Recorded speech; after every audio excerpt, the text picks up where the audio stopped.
ನಮಸ್ಕಾರ ಸ್ನೇಹಿತರೆ, ಜಿಮ್ ಗುರುಗೆ ಸ್ವಾಗತ. ಸ್ನೇಹಿತರೆ, ಸಾಮಾನ್ಯವಾಗಿ ಯಾವುದೇ ಒಬ್ಬ ಫಿಟ್ ವ್ಯಕ್ತಿಯನ್ನು ಹೊಗಳುವಾಗ ಬ್ರಾಡ್ ಶೋಲ್ಡರ್ಸ್ ಎಂದು ಹೇಳುತ್ತಾರೆ. ಈ ಬ್ರಾಡ್ ಮತ್ತು ರೌಂಡ್ ಶೇಪ್ ಶೋಲ್ಡರ್ಗಳನ್ನು ಪಡೆಯಲು ಒಳ್ಳೆ ವರ್ಕೌಟನ್ನು ಮಾಡಬೇಕು. ಈ ಶೋಲ್ಡರ್ ವರ್ಕೌಟ್ಗಳನ್ನು ಹೇಗೆ ಮಾಡಬೇಕು ಎಂದು ಈ ವಿಡಿಯೋದಲ್ಲಿ ತಿಳಿಯೋಣ. ತಡ ಮಾಡದೆ ವಿಡಿಯೋ ಸ್ಟಾರ್ಟ್ ಮಾಡೋಣ. ಬನ್ನಿ ಸ್ನೇಹಿತರೆ.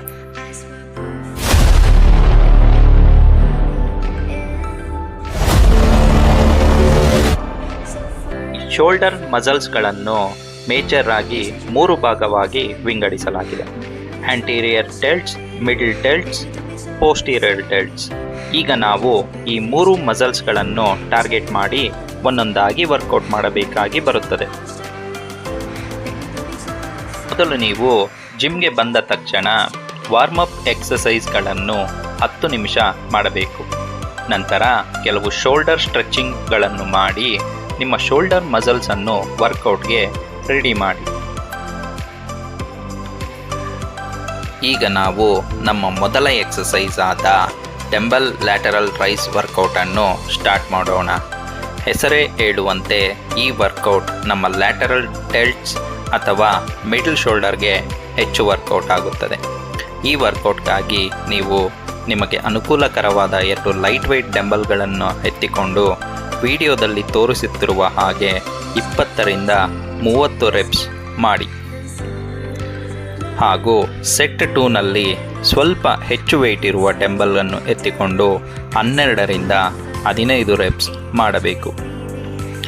ಕೊನೆಯ ಸೆಟ್ 3ದಲ್ಲಿ ಇನ್ನೂ ಸ್ವಲ್ಪ ವೆಯ್ಟನ್ನು ಜಾಸ್ತಿ ಮಾಡಿ 8 ರಿಂದ 12 ರೆಪ್ಸ್ಗಳನ್ನು ಮಾಡಿ.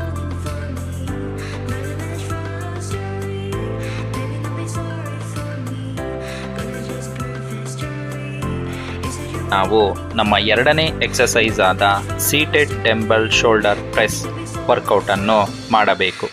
ಇದಕ್ಕಾಗಿ ನೀವು ನಿಮಗೆ ಅನುಕೂಲಕರವಾದ ವೆಯ್ಟ್ನ 2 ಡಂಬಲ್ಗಳನ್ನು ತೆಗೆದುಕೊಂಡು ವಿಡಿಯೋದಲ್ಲಿ ತೋರಿಸಿದ ಹಾಗೆ 12 ರಿಂದ 15 ರೆಪ್ಸ್ಗಳನ್ನು ಮಾಡಬೇಕು.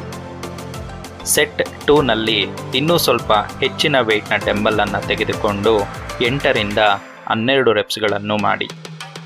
ಹಾಗೂ ಸೆಟ್ 3ನಲ್ಲಿ ಇನ್ನೂ ಸ್ವಲ್ಪ ವೆಯ್ಟ್ ಜಾಸ್ತಿ ಇರುವ ಡಂಬಲ್ಗಳನ್ನು ತೆಗೆದುಕೊಂಡು 6 ರಿಂದ 8 ರೆಪ್ಸ್ಗಳನ್ನು ಮಾಡಿ.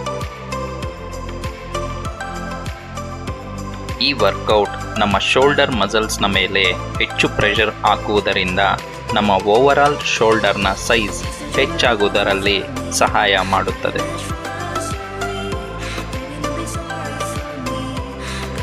ಈ ಸೆಟ್ಗಳ ನಡುವೆ ಕೇವಲ 30 ರಿಂದ 60 ಸೆಕೆಂಡ್ ರೆಸ್ಟ್ ಮಾತ್ರ ನೀಡಬೇಕು. ಹೆಚ್ಚು ರೆಸ್ಟ್ ನೀಡುವುದರಿಂದ ನಿಮ್ಮ ವರ್ಕೌಟ್ ಎಲ್ಲ ವ್ಯರ್ಥವಾಗುತ್ತದೆ. ನಮ್ಮ 3ನೇ ಎಕ್ಸಸೈಸ್ ಆದ ಶೋಲ್ಡರ್ ಫ್ರಂಟ್ ರೈಸಸ್ ಅನ್ನು ಮಾಡಬೇಕು. ಇದಕ್ಕಾಗಿ 2 ಲೈಟ್ ವೇಟ್ ಡಂಬಲ್ಗಳನ್ನು ತೆಗೆದುಕೊಂಡು ನೇರವಾಗಿ ನಿಂತು ಮುಂದೆ ನಿಮ್ಮ ಕೈಗಳನ್ನು ಮೇಲಕ್ಕೆ ಎತ್ತಿ ಶೋಲ್ಡರ್ಗೆ ನೇರವಾಗಿ ನಿಲ್ಲಿಸಿ ನಿಧಾನವಾಗಿ ಕೆಳಕ್ಕೆ ಬಿಡಬೇಕು. ಈ ರೀತಿ 2 ಕೈಗಳ ಕಡೆ 15 ರೆಪ್ಸ್ಗಳನ್ನು ಮಾಡಬೇಕು.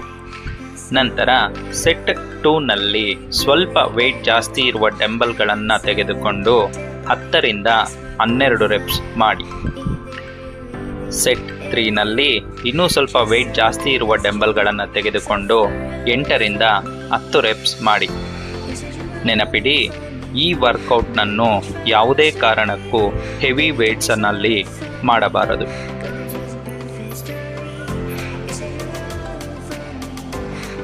ಈಗ ನಾವು ನಮ್ಮ 4ನೇ ಎಕ್ಸಸೈಸ್ ಆದ bent over rear delt fly ವರ್ಕೌಟನ್ನು ಸ್ಟಾರ್ಟ್ ಮಾಡಬೇಕು.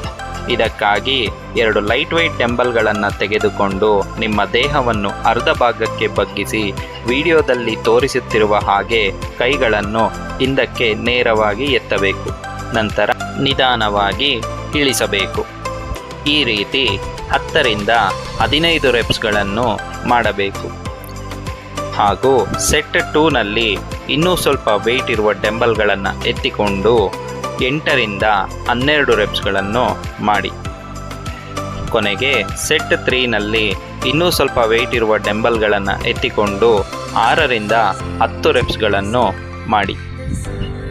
ಈ ವರ್ಕೌಟ್ ನಮ್ಮ ರಿಯರ್ ಡೆಲ್ಟ್ಸ್ ಅಥವಾ ಬ್ಯಾಕ್ ಶೋಲ್ಡರ್ ಬೆಳೆಸಲು ಹೆಲ್ಪ್ ಮಾಡುತ್ತದೆ. ಈಗ ನಮ್ಮ 5ನೇ ಎಕ್ಸಸೈಸ್ ಆದ ವೈಡ್ ಗ್ರಿಡ್ ಅಪ್ರೈಟ್ ರೋ ವರ್ಕೌಟನ್ನು ಮಾಡಬೇಕು. ಇದಕ್ಕಾಗಿ ಒಂದು ಲಾಂಗ್ ಬಾರ್ಗೆ 2 ಲೈಟ್ ವೆಯ್ಟ್ ಪ್ಲೇಟ್ಗಳನ್ನು ಹಾಕಿ ವೈಡ್ ಆಗಿ ಬಾರನ್ನು ಹಿಡಿದು ನಿಮ್ಮ ಕೈಗಳನ್ನು ವಿಡಿಯೋದಲ್ಲಿ ತೋರಿಸುತ್ತಿರುವ ಹಾಗೆ ಮೇಲಕ್ಕೆ ಎತ್ತಿ ಇಳಿಸಬೇಕು. ಹೀಗೆ 15 ರೆಪ್ಸ್ಗಳನ್ನು ಮಾಡಿ. ಹಾಗೂ ಸೆಟ್ 2ನಲ್ಲಿ ಇನ್ನೂ ಸ್ವಲ್ಪ ವೆಯ್ಟನ್ನು ಜಾಸ್ತಿ ಮಾಡಿ 10ರಿಂದ 12 ರೆಪ್ಸ್ಗಳನ್ನು ಮಾಡಿ. ಹಾಗೂ ಸೆಟ್ 3ನಲ್ಲಿ ಇನ್ನೂ ಸ್ವಲ್ಪ ವೆಯ್ಟನ್ನು ಜಾಸ್ತಿ ಮಾಡಿ 8ರಿಂದ 10 ರೆಪ್ಸ್ಗಳನ್ನು ಮಾಡಿ. ಈ ವರ್ಕೌಟ್ ನಿಮ್ಮ ಶೋಲ್ಡರ್ ಮಸಲ್ಸ್ ಮತ್ತು ಟ್ರ್ಯಾಪ್ ಮಸಲ್ಸ್ಗಳಿಗೆ ಅತ್ಯುತ್ತಮವಾದ ವರ್ಕೌಟ್ ಆಗಿದೆ.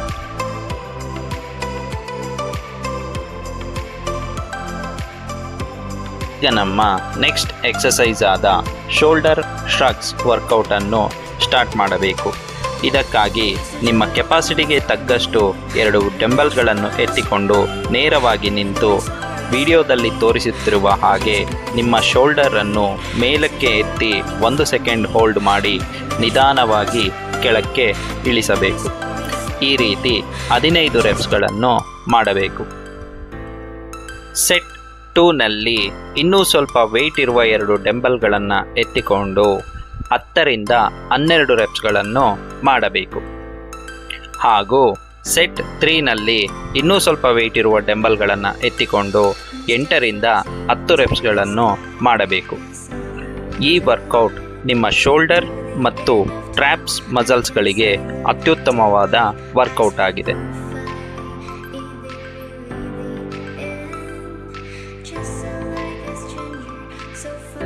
ಈಗ ನಮ್ಮ ಕೊನೆಯ ಎಕ್ಸಸೈಸ್ ಆದ ಶೋಲ್ಡರ್ ಬಾರ್ಬೆಲ್ ಪ್ರೆಸ್ ವರ್ಕೌಟನ್ನು ಮಾಡಬೇಕು.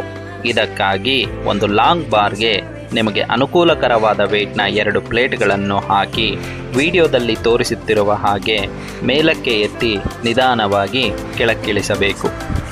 ಈ ರೀತಿ 15 ರೆಪ್ಸ್ಗಳನ್ನು ಮಾಡಿ.